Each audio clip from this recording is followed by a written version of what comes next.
Alrighty, gang. Here's to nights that turn into mornings and friends that turn into family. Cheers! Happy birthday to you.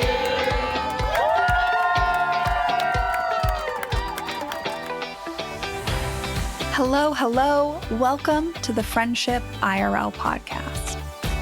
I'm your host, Alex Alexander, and each week we explore what's working and what's not in our friendships, community, and connections.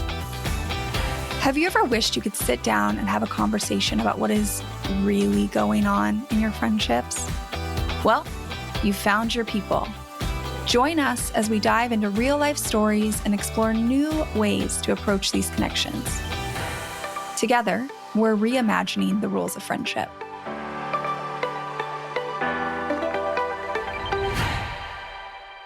How are you doing? I'm recording this episode. I just got back from this wild, adventurous 11-day road trip with my friend Kaylin. I'm going to talk about that a little bit today, but I'm also coming back. I'm recording this on election week. So I do just want to acknowledge that you might have a lot of feelings right now. I know I have a lot of feelings right now. By the time this comes out, it'll be a couple days past election day, and I'm sure we will still have a lot of feelings. You know, I was thinking about it this morning. I actually had a lot of election content and things planned out, and all this health stuff has kind of gotten me really jumbled up in that. Definitely did not do some of the things I personally wanted to do, some of the like phone banking and things this year, and definitely did not create some of the content I wanted to create.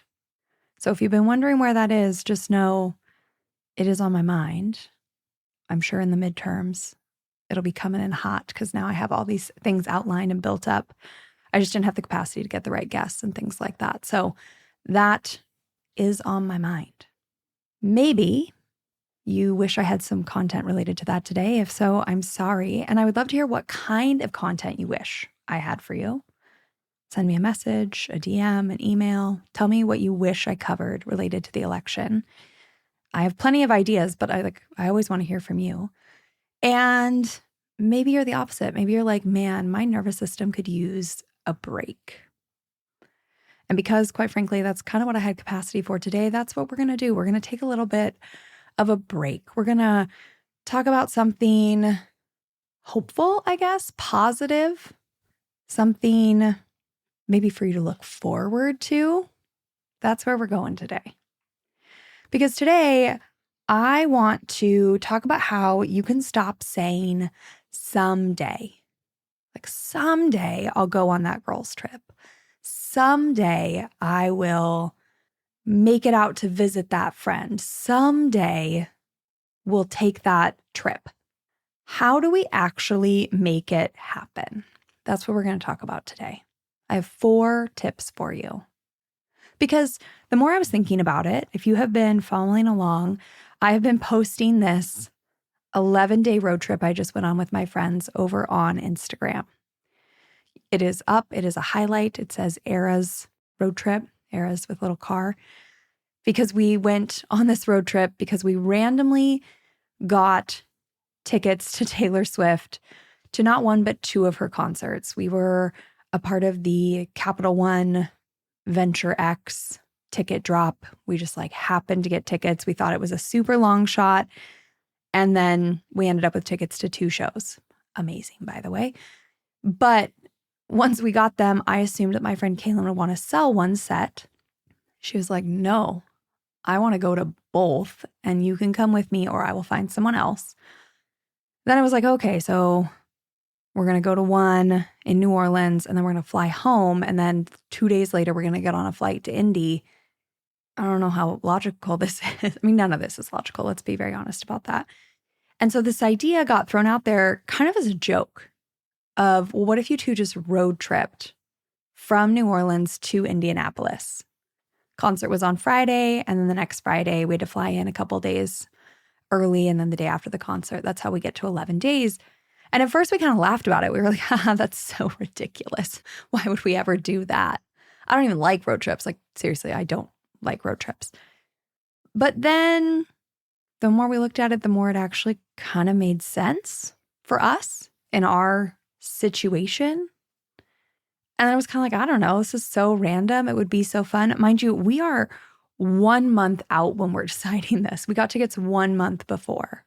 And the reason I'm telling you this is because if you followed along with this road trip on social media, I can imagine how if I was watching this, if I was watching somebody else do this, I would just be like, oh, that sounds so much fun. That sounds like I want to do that, right? We get this yearning. We start thinking to ourselves like, well, why can't I do this? We're comparing ourselves.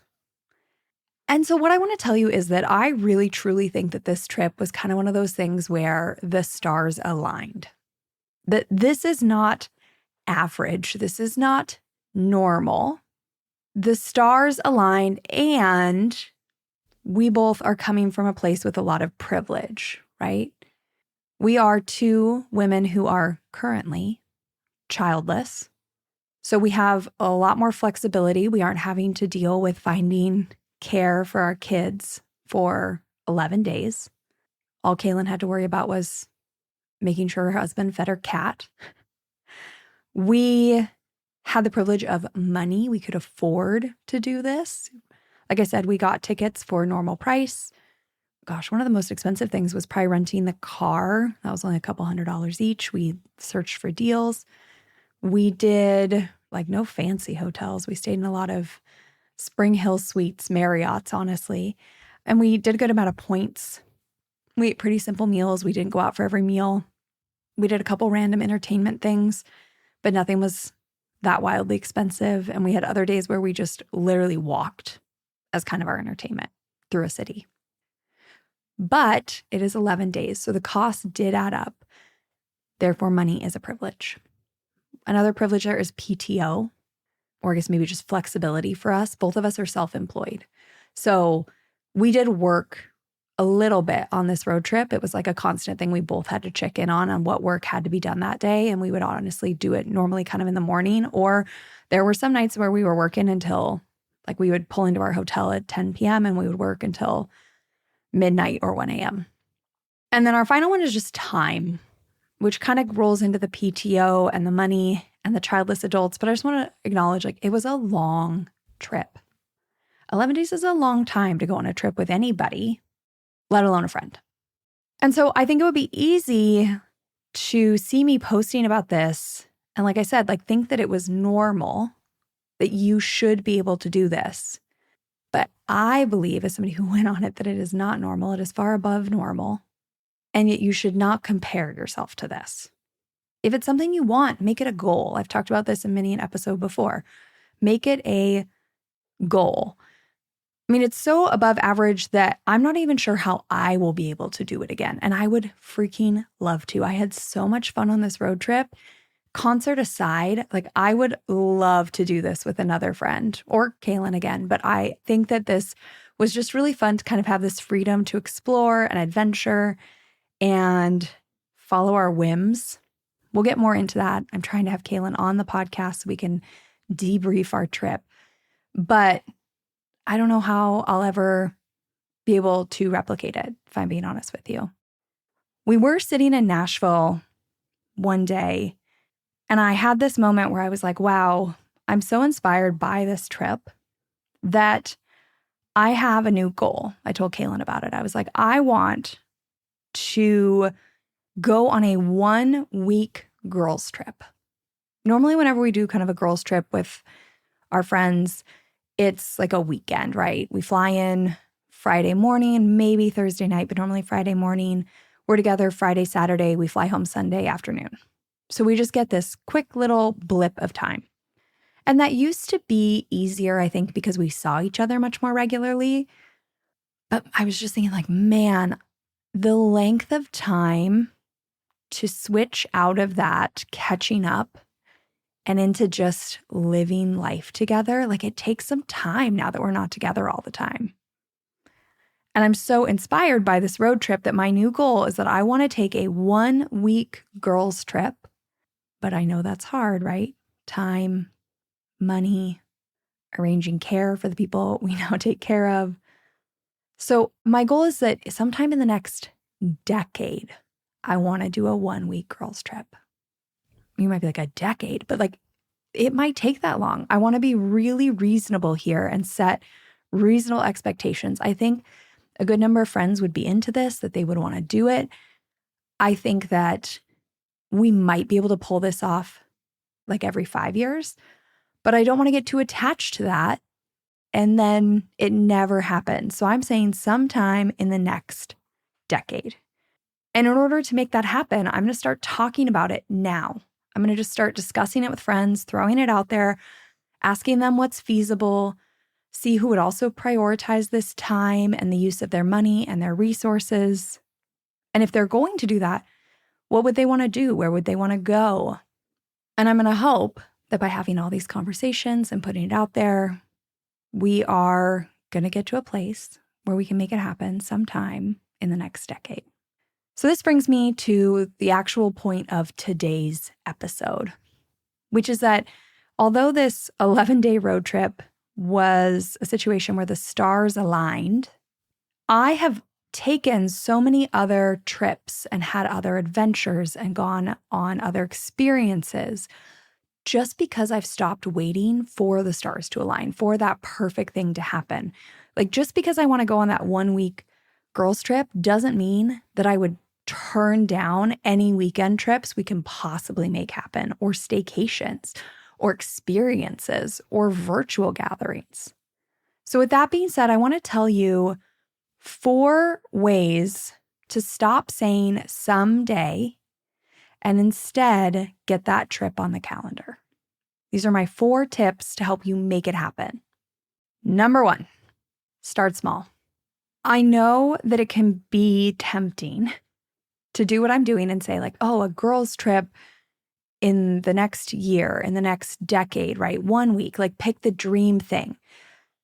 We can go to an all-inclusive resort. We can go and do this experience we've always wanted to do. We can attend that concert overseas in this place all together. Like we can come up with the dreams. I get that. But sometimes I firmly believe that the easiest way to get this started is to just rip the Band-Aid off and get something on the calendar, right? Get the momentum going. Remind everyone how much fun it is to be together. Because once you do that, once you experience it, everyone's way more likely to prioritize it because they're like, yeah, that was a really fun weekend. I want to do that again as soon as possible. And so when I say go small, I want to give you some examples of things I have done. Now, I try and show these on social and talk about them here on the podcast, but I do get how maybe people just pass over them, right? Because they're not as glitzy and fancy as an 11-day road trip with 2 concerts in it. It's like when you're scrolling through social media and somebody tells you that they have rented a condo on the Oregon coast that they can drive to because it's a couple hours from their home, and they're just going to drink coffee and watch the sunrise and play some board games, right? You might just be like, oh, that's nice, and kind of go past it. Then you see somebody talking about how they are going on a 2-week safari camp experience. And that's going to catch your attention way more. So I talk about these small things, but are we really seeing how they are the building blocks to the bigger adventures? So some examples of this would be doing a staycation instead of going somewhere else. This could be a local hotel, a local Airbnb, borrowing a friend's home, something like that. An example that came to mind was actually, this was like a year and a half ago now. A bunch of us locally decided that we wanted to have a little girls' night, a slumber party girls' night. And so we all picked a night and we went over to my friend Brooke's house with her kiddos. I guess her second daughter wasn't born yet. So anyways, with her kiddo at the time, her husband was out of town, although we probably would have asked him to go hang out with somebody else that night if we needed to. And we all just came down. Our big grand adventure was that we went to Trader Joe's. There were, 5 of us, 6 of us in Trader Joe's together with my friend Brooke's daughter. And we're just going through Trader Joe's with our cart. And it was like anything you've ever wanted to try, but really don't have a reason to try at Trader Joe's, like that appetizer. Like, why would you make it unless you're taking it to the party, but you want to know if it's good? We bought a wide assortment of all those type of things. The crackers you wanted to try, the dips you wanted to try. That was our dinner. We went home. We just like cooked this up in our sweatpants. We hung out on the floor. There were some bedtime stories. We slept in guest rooms on couches. We woke up in the morning. We made some breakfast. We went on a walk. We drank our coffee and everyone went home. And that one stands out so vividly in my mind. It was so much fun. It was so much fun. But it was just this like simple little thing that I think is easy to pass over. But that's the kind of stuff that gets us all excited to then do these bigger trips. Some other examples would be just doing like local events, making a day out of it with friends. You know, if people don't live nearby, do something virtual, take a cooking class together, do like a series of something virtual together, get a regular board game night on the calendar. Having these touch points makes it easier to also have the conversations of, if we were to get together for a weekend, what would we do? Where would we go? What sounds fun? Instead of those having to be conversations that you kind of have to start out of the blue. So again, start small and use those simpler get-togethers as a way to rip the Band-Aid off and make everyone see how worth it is to put the energy into the bigger get-togethers. Oh, I almost forgot actually. If you are interested in that slumber party, there's an episode I actually have about slumber parties. It is either episode 28 or 29. We will link it in the show notes. It is not with my friend Brooke. It is with somebody else. And she actually, Erica is her name. Erica brings her entire family for a slumber party. So if the childcare piece is a concern for you, if it's a reason that's holding you back, go listen to that episode, right? It's really outside the box, but it's become a regular thing for her and some friends, and a way that they really lean in to just like making it happen, to no more someday. I mean, they're doing slumber parties. I think it's twice a month. Number 2, my second tip is to give everybody time. You know, I mentioned that idea of a girls' trip, 1-week girls' trip sometime in the next decade. But here's another example. Some friends and I are actually looking to do a girls' trip in January. We picked the date that we are going back in, I want to say June, for a weekend trip. Now, the reason we did this is because one of the friends coming is the mom to a little medically complex kiddo, and we're actually flying to where she lives, so it's easier on her. And she needs a little more time, obviously, to arrange care. It's a little more complicated with nurses and things. But in order to make it happen, we gave it time. We picked a date way earlier than we used to before people had kiddos. And we set the date. We haven't booked flights. We haven't booked hotels. We haven't picked activities. We know where we are going and we know the weekend so that everyone can arrange around that. And so when you give time, it allows everyone to do what they need to do, right? It could be taking the number of months and splitting out the cost of the trip and putting aside some money every month. You could set the date a year from now. That's fine. Put it on the calendar. It allows people to arrange care if they have to. It allows them to allocate PTO. It allows them to figure out whatever other logistics they have going on in their life. But at the end of the day, sometimes we just need time. And although we can just say, oh, well, maybe next year, pick a date. Just pick a date. Because here's what I'm going to tell you. Even if it doesn't happen, even if for some reason this girl's trip fell through, I think we're going to do it. But if it fell through, we would have all thought about what we need to do to make it happen. And so we could set another date 6 months or a year down the line, and we are all more prepared to actually pull it off the second time. So just set the date and give yourself time. My third tip is to focus on the point of the trip, which is connecting with the people you care about, and not on this ideal vacation. This goes back to that kind of safari thing, I think it can be easy when we're talking about how hard it is sometimes to navigate all the things we have to navigate to get out there and see our friends, to be like, well, if I'm going to do that, if I'm going to arrange the care, if I'm going to save the money, if I'm going to prioritize the time, if I'm going to take the PTO, it's got to be the African safari. It's got to be the European cruise. It's got to be the this. And if that's the case, then what I want to tell you is maybe you should go take that trip. Prioritize that. That's fine. It's okay if you want to prioritize that. But what we're trying to prioritize here is the connection with our friends and the people we love. So that might mean that it is not the most magical, perfect, vacation you've ever had in your life. I actually think that the best friend trips are often trips where you do less. You only schedule one activity a day. A lot of my friends and I, we like to take, these weekend trips. We used to do them all the time. Now they're less frequent, where we basically rent a house. We plan one meal or one activity a day. We order in groceries to the house. We split up who cooks.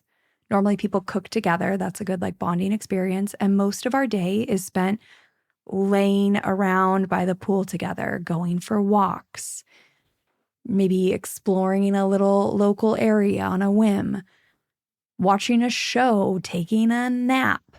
It's just very chill with lots of time to connect with each other. And I think that sometimes if you're so focused on the trip being this perfect planned vacation with a million stops, and you're in the car and you're out of the car and here's this meal and that meal and you got to make this reservation, it just adds so much stress that takes away from the point of the trip, which is to connect. Also, when you focus more on the connection and not making this the most perfect vacation you've ever had in your life, in the sense of seeing all the attractions or something like that, it can save money, which makes the trip more attainable to certain people. It can actually be restful because you aren't coming home feeling like you just ran around nonstop for 4 days and now you have to get up and care for kids or go to work or get back to your real life or run those errands or whatever it is. So I really think that it can be a lot more doable if you do less. And again, you don't have to even get on a plane. This could be a local staycation. This could be at somebody's house. This could be at somebody's vacation home. Doesn't have to be super complicated. My fourth and final tip to stop saying someday is to dig into the details up front and rework as you go. And what I mean by this is that a lot of times when you plan these big trips, it can kind of fall on one person to do a lot of the planning. Some of you might know that feeling. Or nobody takes on the planning and you get to the end and there's kind of this scramble to put everything into place. I think that the lead up to the trip, the details, doing the work up front, can actually be a part of the experience overall, right? This now gives a reason for everybody to be texting or chatting or connecting with one another. So if you set that date for a year from now, this is a reason to start sending out messages being like, hey, if we were going to stay on the West Coast, what areas would everyone want to go to? And then we have some text message combo going on. Maybe you settle on a city and then it's okay, what's some activities? What are some restaurants? What are some things everybody would want to do? Everybody throws out their ideas, right? Maybe you pick some things and then you realize, oh, the budget's getting pretty intense here. It's okay, well, how can we combine forces to figure out a way to make it happen, right? Maybe we let some of those activities go. We go with my third tip there and we simplify so that it's accessible to everyone. Or maybe this is a fun way to bond with your friends and be like, okay, well, can we hack credit card points for this? Who's got credit card points? Who knows how to do this? Can we figure out a way to get some of our hotels covered? Are there some apps? Like, gosh, guys, when I tell you, my friend Kaylin on this road trip, she's the queen of money saving hacks and tips and apps. At a certain point, she's like, oh, we can get this dinner for like a third of the price that we normally would if we use this app that gives us like rebates. I had never heard of it before, right? It was a bonding experience. I got to learn about this thing that she knows a ton about. She got to teach me. Another way to combine forces, if the childcare piece or the caregiving piece is a big one, is like, I've talked with some friends about this. Like, can we fly in with kids and can somebody bring a family member? Is there like a sibling or a grandparent or somebody who could help with childcare for multiple kids? Is there a local service that we can split the cost of? Is there someone we know who would be willing in that area to help with childcare? Like, how can you all work together to combine forces to make it happen? Because that in and of itself is a bonding experience and is only going to make this trip more memorable when you look back and think like, wow, we really made that happen. None of us thought we could do this, and we proved to ourselves that we could. And now we know we can do it again. If you have a trip or an experience or an adventure that you have been wanting to go on, but you just like don't know how to make it happen, I'd love to hear about it. Maybe I have some brainstorm ideas for ways that you can try to pull it off, whether that's extending the timeline or ways to hack it or conversations to have with a friend. I would love to have that conversation with you. Send those in to me. And at the end of the day, I guess what I'm hoping this leaves you with is just a reminder that social media is a highlight reel. And I don't want to not show the good and the exciting, but I also just want to acknowledge when it's really so far beyond average. So you don't ever feel like you should be doing this. That's not how I want anyone to feel. And I really do want to try and show the simpler stuff just as much as the once in a blue moon trips like the one I just took. And I hope that some of these tips leave you inspired and that you make something happen, even if it's just a day adventure in your hometown, a local slumber party, a trip you can drive to. It's not to say you can't work up to whatever that big ideal trip is, but don't wait till maybe all the stars align. Yeah, just don't wait. Make the memories in the meantime. And with that, I'll see you next week. Thank you for listening to this episode of Friendship IRL. I am so honored to have these conversations with you, but don't let the chat die here. Send me a voice message. I created a special website just to chat with you. You can find it at alex.chat. You can also find me on Instagram. My handle at it's Alex Alexander, or go ahead and leave a review wherever you prefer to listen to podcasts. Now, if you want to take this conversation a step further, send this episode to a friend. Tell them you found it interesting and use what we just talked about as a conversation starter the next time you and your friend hang out. No need for a teary goodbye. I'll be back with a new episode next week.